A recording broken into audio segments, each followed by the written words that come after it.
fast, where truth moves faster than a Holstein calf.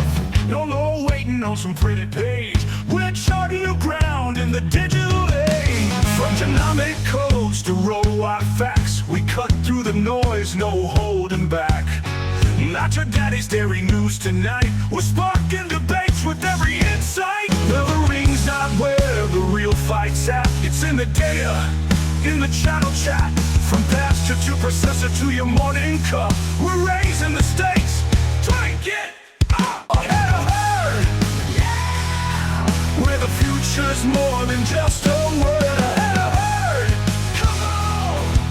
The bullvine's calling, let your voice be heard. Welcome back to the Bullvine Podcast, where we cut through dairy industry noise to get you the insights that actually matter for your operation. And today, we're diving deep into a feature piece about what we're calling Rumen Gold. This is an intensive look at recent research and field data on the rumen microbiome, and specifically how much profit we are accidentally leaving on the table every single day. And it's through basic operational mistakes, right? We're not talking about huge capital investments here. Not at all. We're talking about potentially $700 per cow. Okay, that number, let's be honest, it sounds like marketing hype. $700 per cow? I mean, that's massive. It is, but what we've compiled here is, a stack of sources, university research, industry field trials, deep dive economic modeling that all point to a hard, recoverable dollar figure on a frustration every single farmer shares. Right, that feeling. I've heard it a million times. Exactly. I've heard this from countless producers. The ration looks right on paper. We have good cows. We invested in the genetics, but the bulk tank just isn't consistently where it should be. It's that frustrating gap. It is. This deep dive is putting a name and a number on that persistent efficiency gap. It's not about buying a new farm. It's about recovering the profit you've already earned. And we need to ground that right now. The source material identifies $500 to $700 per cow per year in recoverable profit. Recoverable. That's the key word. And achieved solely through management fixes aimed at stabilizing the rumen.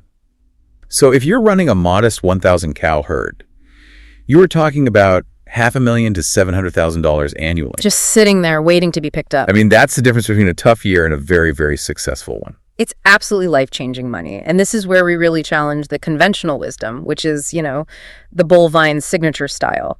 For years, when farmers chase efficiency, they look at two things. Expensive genetics or these huge, complex facility upgrades. Right. They think the answer must be some new robotic system or a proprietary additive that costs a fortune. But the core controversy we're getting into today is that the solution, the bulk of that $700, it doesn't require genetic breakthrough. It doesn't require new capital. No, it's the operational basics, the boring stuff that are failing. Things like weekend feed drift, inconsistent crew timing, or those unnoticed TMR moisture swings. These are the quiet thieves. So we're challenging this ingrained notion that if your nutritionist has balanced the TMR sheet, the job's done. The job is only halfway done. The data we have says the operational foundation you lay, that environment you create for the rumen microbes, is just as critical as the feed ingredients you mix. If you stabilize that microbial environment, then your expensive genetics and your perfectly formulated ration can finally express their full potential. That's the whole game. Okay, let's unpack this with some hard data, because the industry has really been operating on a two-legged stool for too long. It has. When we talk about feed efficiency, we've historically focused on, genetics and ration formulation. What the most recent cutting-edge research is telling us is that the rumen microbiome is that third, critical, unseen driver. This gives serious scientific backing to what the best cow people have always known in their gut, right? That feeling when the herd is just off, even when everything on the paper sheet looks perfect. The science is finally putting quantifiable data behind the impact of those gut bugs. So what's the headline number? What's the finding that should make everyone stop and listen? Okay, the number that needs to stop every dairy producer cold comes from 2024 research. It was led by H.F. Montero at UC Davis, published in the journal Animal Microbiome. This wasn't just a simple feeding trial. No, this was sophisticated stuff. They used an AI-based ensemble model, a massive computational model, on a really large data set of 454 genotyped Holstein. So they were tracking everything. Everything. Diet, genetics, and they sampled the microbial populations. Their goal was to see what factor best predicted which cows were truly efficient. And the key finding, the shocking finding, was what? that the rumen microbiome accounted for roughly 36% of the variation in residual feed intake, RFI. 36%. I'm still processing that. As a producer, you spend massive amounts of time and money on genetics, on locking in a ration. And you're telling me something I can't even see is accounting for over a third of the variability and efficiency. It completely changes the management priority list. It has to. So let's clarify RFI for everyone listening.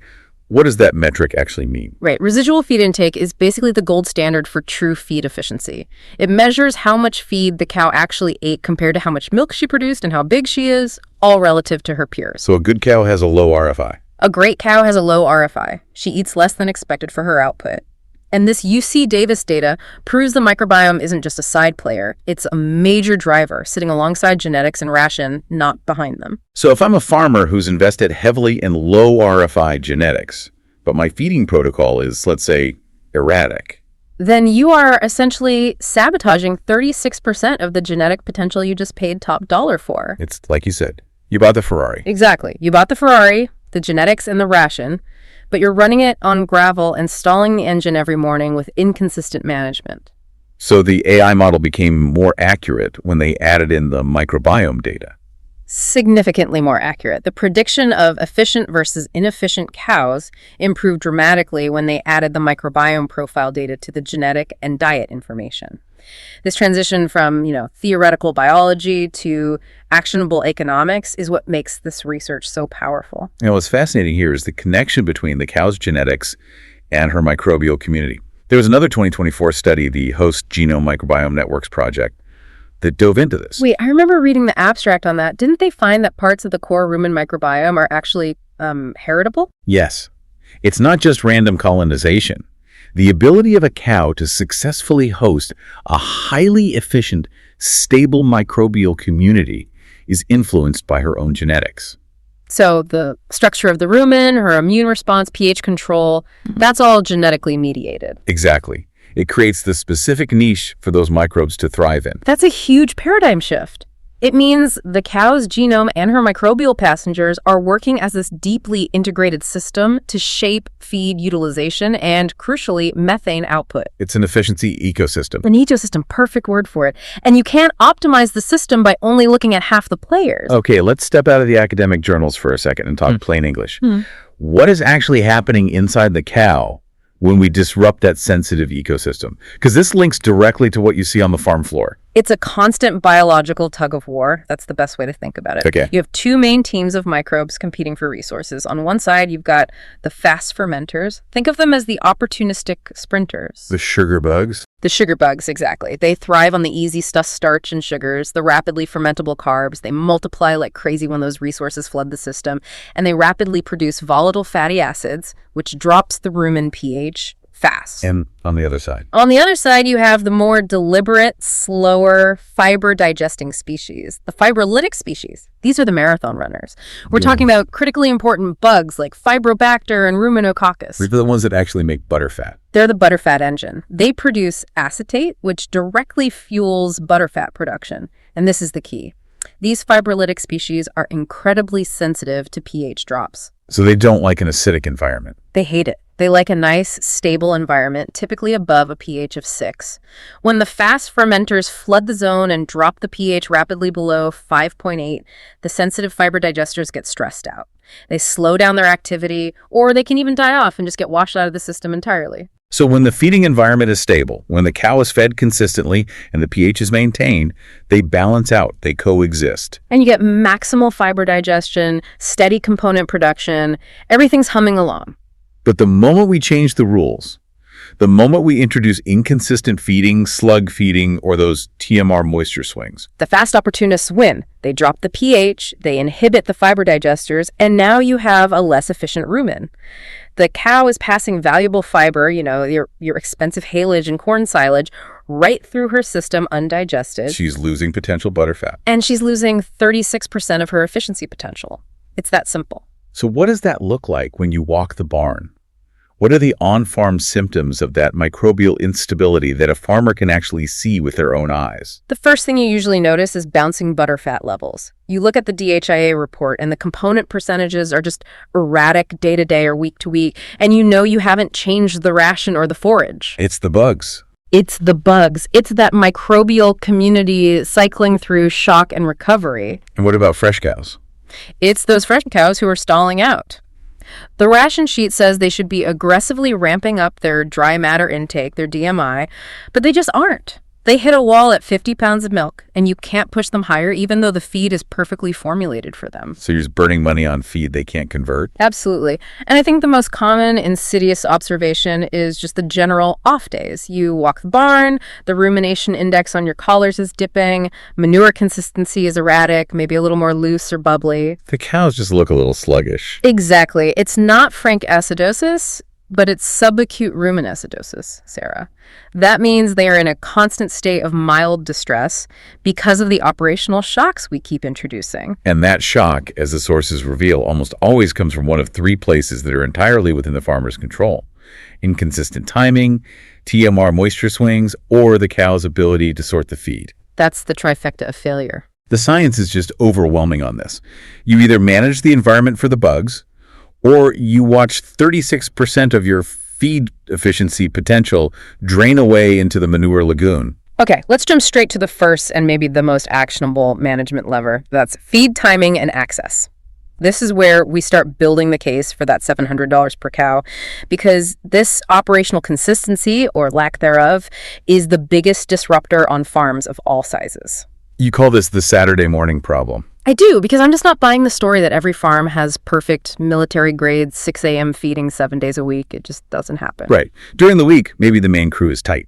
6 a.m. feeding, midday push-up, 10 p.m. push-up, then the weekend hits. Or a holiday, or the regular feeder is out sick, and suddenly that 6 a.m. delivery drifts to 7, maybe 7:30. Right. Or perhaps the last push-up happens at 8 p.m. instead of 11. That little drift might seem insignificant to the crew. But to the cow, and especially to our microbes, it's a complete shift in her whole routine, a shock to the system. And on larger dairies, it's not always just about the weekend. It can be inconsistent crew handoffs. That's a huge one. If you have multiple shifts or multiple feeder drivers, one person might be religious about making sure the bunk is clean at the next feeding, and the next feeder is looser with timing. To the microbial community, that is just an irregular routine. And microbes, unlike humans, thrive on painful predictability. They want the exact same thing at the exact same time every single day. We can speculate about the impact of that timing drift, but Penn State researchers brought the absolute hammer down with some quantifiable data on this. This is the stuff that needs to be pinned up in the feed room. What do they find? In their summary of work on feed access,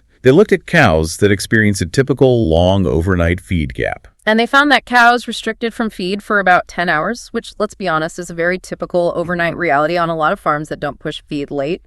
They ate 3.5 pounds less dry matter, DMI. Wait, hold up. 3.5 pounds DMI loss per day.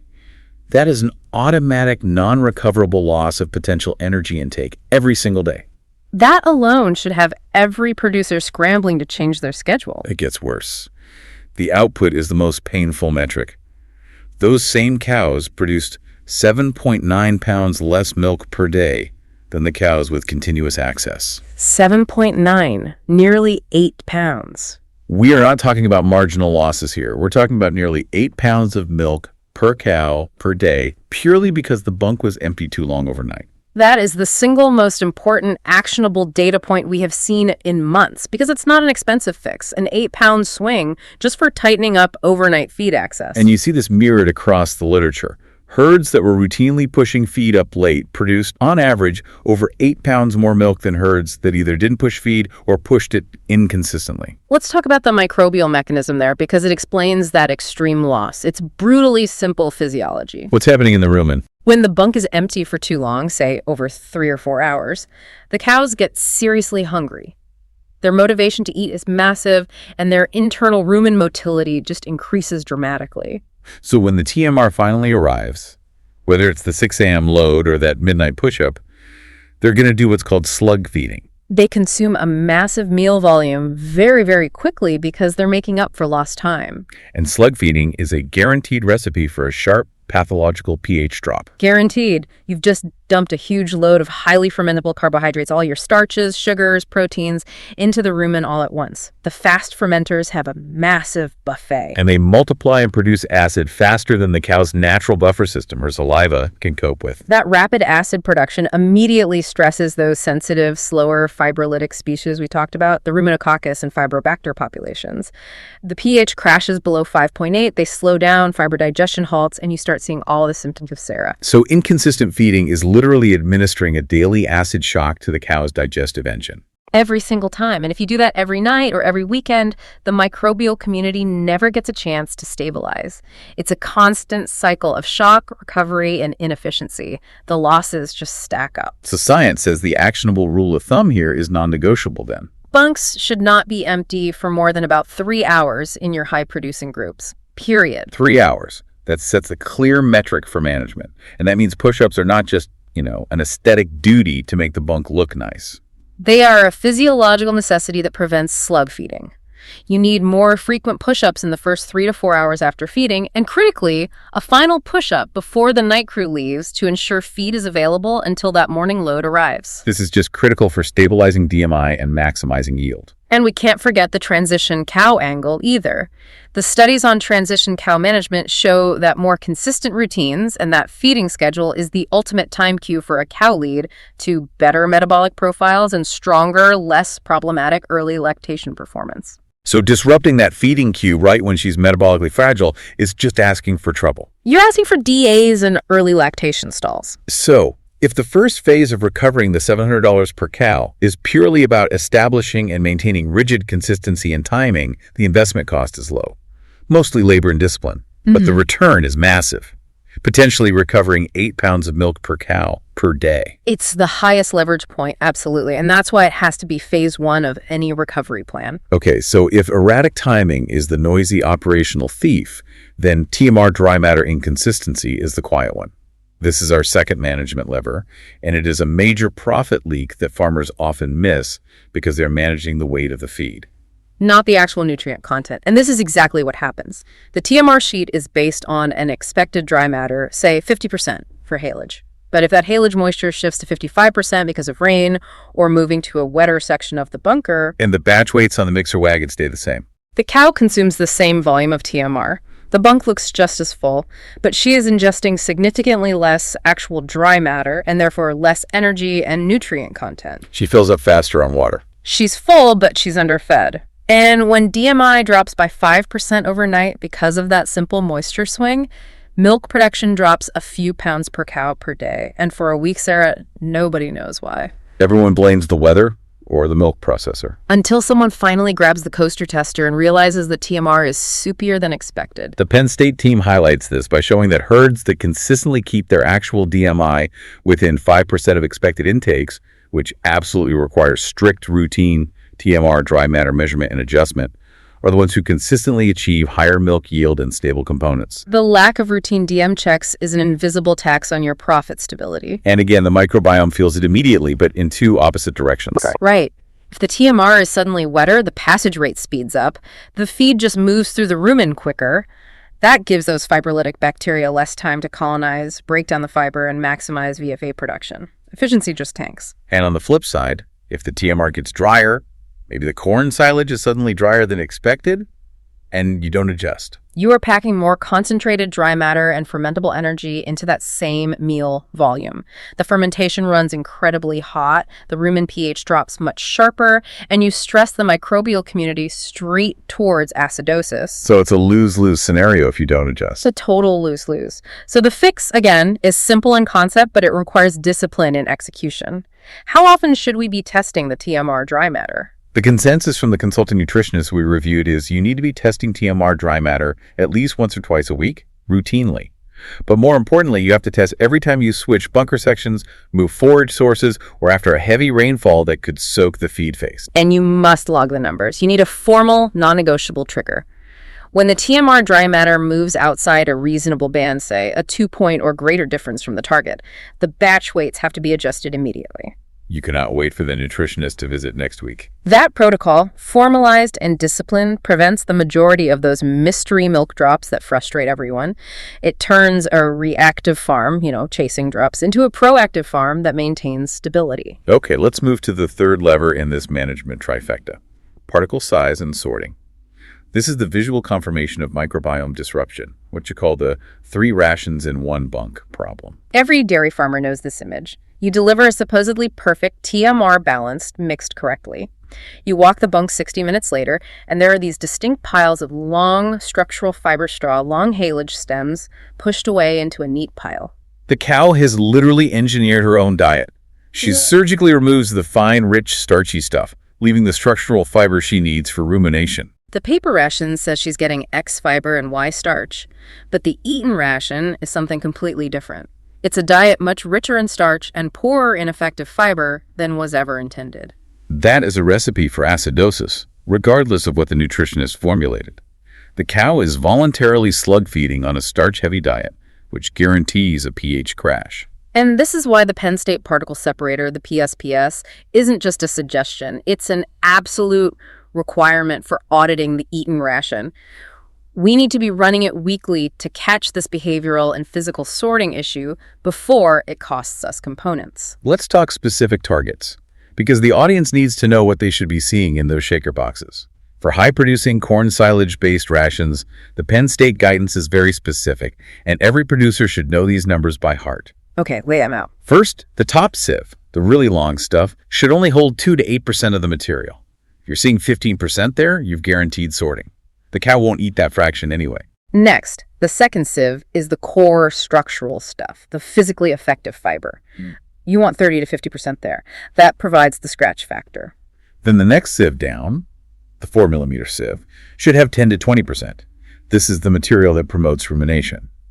And finally, the bottom pan, the fines, should have no more than 30 to 40% for high-producing cows. And if you see 50 or 60% in the bottom pan, The ration is too powdery, and you're just promoting rapid fermentation and acidosis. that 2 to 8% on the top sieve is so critical. If the particles are too long, they just reduce DMI because the cow has to spend too much time sorting or she just gives up altogether. Hord's article cite research showing that overly long particles reduce DMI by a significant 5 to 6 pounds per day. And that was recovered immediately when the ration structure was adjusted to meet those PSPS targets. 5 to 6 pounds of DMI lost is catastrophic. That is pure profit walking away from the bunk.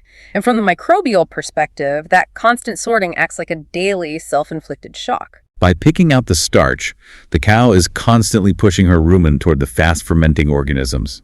She's starving the fiber digesters of the consistent environment they need to do their job. It's the cow making a rational but biologically destructive choice. She's looking for the energy-dense bits, and we, as managers, failed to present her with a diet that forces her to eat the fiber and the energy together. So whether you are running a large freeze-all or a small tiestal operation, auditing that eaten ration with a PSPS, and physically watching the bunk 45 to 60 minutes after feeding is essential. The goal is to eliminate the gap between the paper ration and the biological reality of what the cow is actually ingesting. We've identified the 3 core operational thieves: erratic timing, fluctuating TMR dry matter, and sorting. Now we need the roadmap. We can't just tell people to do all 3 things at once. The sources outline a very logical, sequential strategy, the 4-phase playbook. Right. This is designed to be a sustained management project, not a weekend fix. And the sequence is vital. You cannot try to fine-tune the system with expensive additives in phase 4 if the foundation is cracked because you're failing phase 1 and 2. Okay, let's start with phase 1, tighten timing and feed access. This is the honesty phase. You cannot rely on memory or assumptions. You have to log the actual feed delivery and push-up times for 2 weeks, including weekends and holidays. You have to identify those recurring feed gaps longer than the 3-hour maximum. The goal here is immediate reduction of the daily microbial shock. We saw the data. Moving cows from restricted access to continuous access can recover nearly 8 pounds of milk. That first $100,000 to $120,000 in recovered profit for a 1,000-cow herd is sitting right here. A farmer might push back and say, I don't have the labor budget for a midnight push-up. How do they implement this sustainably? That's a fair point. You have to decide what's realistic. If a human contractor isn't possible, then phase 1 becomes an investment decision, an automatic feed pusher. If you can justify $100,000 in recovered milk, a $20,000 investment in a pusher that operates 3 extra times a night becomes a no-brainer. But even without that, you have to prioritize eliminating the single longest gap, usually that overnight stretch. Yeah. Just adjusting crew handoffs to ensure the last pushes later can make a massive difference. Once phase 1 is locked in, the feed is consistently available, then you can move to phase 2. Tune up the physical ration. Right. You can't worry about particle size if the bunk is empty for 6 hours every day. Now that the feed is always there, you focus on what it looks like. This is where the PSPS moves from a troubleshooting tool to a routine management check. Run it weekly for a month to establish a stable baseline. Then work with your nutritionist to adjust chop length, kernel processing, and especially mixing time. The physical goal is to make the ration chewable, which stimulates saliva and acts as the cow's natural buffer, but not easily sortable. The ultimate test for phase 2 is observational. Spend 45 to 60 minutes standing at the bunk after feeding your high producers. If the cows have already sorted it, you failed phase 2. You need to adjust your mixer wagon schedule or chop length immediately. It's about making sure the ration the cow wants to eat is the one she needs to eat. Next up, phase 3. Make dry matter checking routine. You fixed timing and structure, now you demand consistency. Set fixed, non-negotiable times each week, say Monday morning and Thursday afternoon, or more frequently if weather demands it, to test the TMR dry matter. And you have to log those numbers in a permanent location. And crucially, agree on a trigger. We recommend a simple 2-point or greater difference from the target DM percentage means an automatic batch weight adjustment. This takes the emotion and the procrastination out of it. You are formalizing management to prevent those half a kilo per day losses that creep in silently during bad weeks. Only when those 3 foundational phases are utterly solid, meaning you have consistent timing, a non-sortable physical ration, and stable TMR dry matter, do you even consider phase 4. Use additives to fine-tune, not patch. This is the bovine skeptical check. We are not buying the idea that a $5 per cow live yeast product fixes a $500 management problem. And the research supports this too. The clinical trials, like those by Marino and colleagues on live yeast, show that they can deliver improved DMI, better rumination, and 1 to 2 kilograms per day of milk gains. That's real money. But there's a big caveat. A huge one. That research is almost always conducted in well-managed herds where the basics are already locked in. The extension reviews are crystal clear. Yeast and buffers cannot overcome structural issues like long feed restriction gaps, poor forage, excessive stocking density, or ventilation problems. If you introduce a yeast product into a system that still has an 8-hour overnight feed gap and a sortable ration, you are just providing a marginal effect on an unstable system. You have to address fundamentals first to unlock the full potential of those additives. They're the icing, not the cake. Exactly. So let's talk scalability. How does this 4-phase plan apply to different operation types? Because the levers are different. For small family herds or tiestal operations, the advantage is quick reaction time. The constraint is always labor.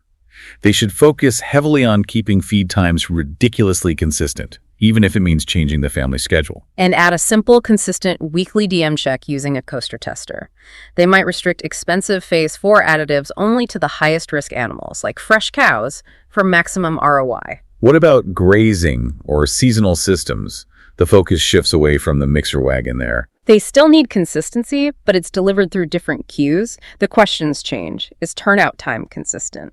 Is the parlor concentrate timing predictable and smooth? And critically, are the transitions moving from conserved feed in the spring to lush pasture smooth to avoid that massive microbial shock? They manage the fence line and the parlor, not just the bunk. And for large, hot, dry lot systems in the Southwest, heat stress adds a massive layer of acid load. Cows pant, they hyperventilate, and they lose bicarbonate, which is their natural systemic buffer. This makes the rumen far more fragile. So they need to focus intensely on feeding during cooler times, ensuring aggressive, effective cooling, and using yeast and buffer strategically as part of a total heat stress mitigation package, not just standalone solutions. Their phase 1 consistency is paramount because a tired, heat-stressed cow is far more prone to slug feeding when she finally gets comfortable. In every single system, the ultimate goal is the same. Prioritize 1 or 2 foundational changes that you know you can sustain consistently, because consistency is the currency the rumen microbiome trades in. Okay, let's nail down the money. We promise the $700 per cow is achievable, but we need to show exactly how those gains stack up realistically for the producer. Let's use that standard 1,000-cow herd producing around 85 pounds of milk with a stable milk price of roughly 40 cents per kilogram. We are going to model the stacked return on investment for operational discipline. This is not guesswork. This is based on recovering the losses that are cited in the research. Let's start with phase 1 gain. Timing and access. If tightening up your feed access eliminates those chronic 10-hour overnight gaps and you recover just a conservative 0.75 to 0.8 kilograms of milk per cow per day, which is less than half of the 7.9-pound Penn State reported loss, just to be conservative. Right, that's an income increase of about 30 to 35 cents per cow per day. Multiplied over 1,000 cows for 365 days, that single low-cost operational change nets you between $110,000 and $120,000 in additional immediate milk revenue. That easily pays for a high-end feed pusher or a dedicated night push-up labor contractor in under a year. That's pure profit unlocked by just managing a schedule. Next, phase 2 gain, sorting and particle size. If getting the physical structure of the TMR under control prevents sorting and helps you recover the 5 to 6 pounds of DMI lost to overly long particles, that can translate to another 1.3 to 1.4 kilograms of milk per cow per day. Plus, and this is critical, you get a component pump because the rumen is healthier and it's producing more acetate for butterfat. That easily translates into another $200,000 to $250,000 annually in combined volume and component pay. You stabilize your butterfat, which is often the difference between hitting and missing premium component contracts. And that's just by adjusting your haylage chop and your mixer timing. Now, phase 3 gain, DM checks. This one is about loss prevention, which is harder to quantify, but it's essential for stability. Preventing those silent weeks where moisture shifts lead to DMI dips, even if you only prevent a loss of half a kilo per cow per day across 10 bad weeks a year. That saves tens of thousands in lost production and troubleshooting time. You stabilize the system's floor. Finally, the cherry on top, phase 4, additives. If your now stable system is working perfectly, and you introduce a strategic yeast program into your fresh cow pen, and that helps you add another 0.7 or 0.8 kilograms of milk in those highest risk animals, you might net $50,000 after product cost. So when you stack those 3 operational gains and the final fine-tuning, you have mathematically justified that $500,000 to $700,000 upside, or $500 to $700 per cow. And even if you only achieve 60% of these modeled gains because your management was already better than average, you are still talking about a 6-figure swing on a 1,000-cow unit, just by treating the rumen microbiome with operational respect. But we have to inject a serious dose of skepticism here. This is not a guaranteed win. Where do these well-intentioned efforts usually go off the track? The single biggest failure point is what we call the acidosis paradox, or partial implementation. A farmer hears this deep dive, gets excited about phase 1, and tightens up the timing so cows get continuous feed access. But they fail to fix phase 2. They still have a highly sortable ration with excessive long particles. Wait, so if they start eating more often, but the ration is sortable, they eat more of the wrong stuff more consistently. Exactly. They flood the rumen with starch more frequently because they are no longer restricted. You can actually increase the incidence and severity of acidosis by only fixing phase 1. That's a crucial warning. You have to nail phase 2 immediately after phase 1, or you might make things worse. Another pitfall we see constantly on large dairies is labor overestimation. You can design a perfect plan that requires 7 push-ups a day, but if you don't have the reliable staff, or if the staff isn't trained and motivated, that plan is going to revert back to the drift within 2 months. You have to implement high-impact, low-labor, and sustainable changes. Better 1 automated push-up than 3 unreliable human ones. And, we can't stress this enough, the additive expectation. Yeast and buffers cannot solve structural issues like poor forage quality, excessive stocking density, or fresh cow limits due to facility design. If the structural bottlenecks exist, the money spent on additives is just wasted on chasing a symptom, not fixing the cause. Address the fundamentals first. So what does this foundational management mean for the long game? Why should producers focus on this now, even if their margins are tight? Because they are setting themselves up for the next generation of performance metrics. Future trends and breeding proofs are focusing more and more heavily on actual feed efficiency, on RFI, and on methane output. And we know the cow's microbiome is responsible for 36% of RFI variation, and it's also the key driver in methane production. Exactly. Processors and sustainability programs are inevitably going to start monitoring feed conversion ratios more closely. If you already have the operational systems in place to maximize DMI consistency and minimize sorting, you are far better positioned for the next 10 years. Efficiency is going to become even more valuable than total output. It's not just about producing more milk, it's making sure that every single pound of feed is utilized, not just delivered. And that comes down to managing the microbial environment. Which in turn means managing your labor, your schedule, and your mixer wagon discipline. Precisely. All right, we've covered the science, the operational failures, and the massive financial opportunity. A farmer just finished milking and is driving to the feed store right now thinking about that $700 per cow. Yeah. What are the 3 non-negotiable things they need to remember from today? We need to connect the action directly to the financial reward. 3 things. Let's make this the implementation guide to Rumen Gold. Number 1, eliminate the 7.9-pound milk thief. Master phase 1 timing. Immediate action this week. Put a camera or a notepad in the feed room. Log actual feed delivery and push-up times for all high-producing groups for 7 days straight, including the weekends. Identify every recurring feed gap that is longer than the 3-hour maximum. Be honest about that overnight window. Medium-term strategy, 3 to 6 months. Implement one sustained, reliable, change-like adjusting crew handoffs, or scheduling a dedicated late-night check to eliminate the single longest feed restriction gap. That's the Saturday morning problem. Recovering a conservative 0.75 kilograms of milk per cow per day in this phase is your immediate goal. Long-term positioning, 1 to 2 years. Analyze the ROI of simple technology, like automatic pushers or feed timing alerts. You have to view this capital investment as non-negotiable insurance to guarantee continuous feed access and prevent that systemic 7.9-pound milk loss that just erodes stability. Okay, number 2. Audit the eat and ration daily. Master phase 2 and 3 consistency. Immediate action this week. Spend 45 to 60 minutes standing at the bunk immediately after feeding high-producing pens. Watch them sort. Next, add 1 weekly TMR dry matter check using a coaster or a microwave, especially when starting a new bunker section or after a heavy rain. Medium-term strategy, 3 to 6 months. Run the PSPS weekly for a month to get a quantifiable baseline on your TMR particle size and refusal sorting. Work with your nutritionist to adjust chop length or mixing time until the ration meets those specific PSPS targets, especially that 2 to 8% on the top sieve to make the feed non-sortable. Long-term positioning, 1 to 2 years. Formalize a simple trigger, the 2-point DM swing, that automatically prompts immediate batch weight adjustments by the feeder. Establish DM checks and PSPS analysis as standard, non-negotiable routine management, turning consistency into a systematic operation. And finally, number 3, unlock genetic potential. Phase 4 fine-tuning. Immediate action this week. Use your existing herd data, your fat-to-protein ratios, rumination indices, manure scores, as an early warning signal for microbial instability. Don't wait for the bulk tank to drop. Use these leading indicators to trigger management adjustments.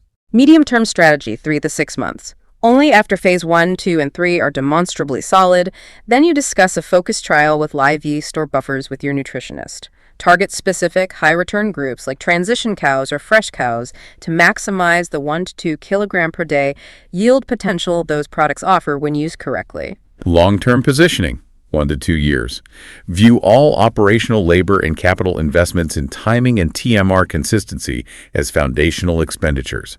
These investments are what ultimately unlock the full expression of your expensive genetics and strategic feed additives, capturing the total $500 to $700 per cow margin that's currently hiding in your daily routine. This has been a deep dive from the Bovine Podcast. For more straight-talking industry analysis and the full research citations we discussed today, head to www.thebovine.com.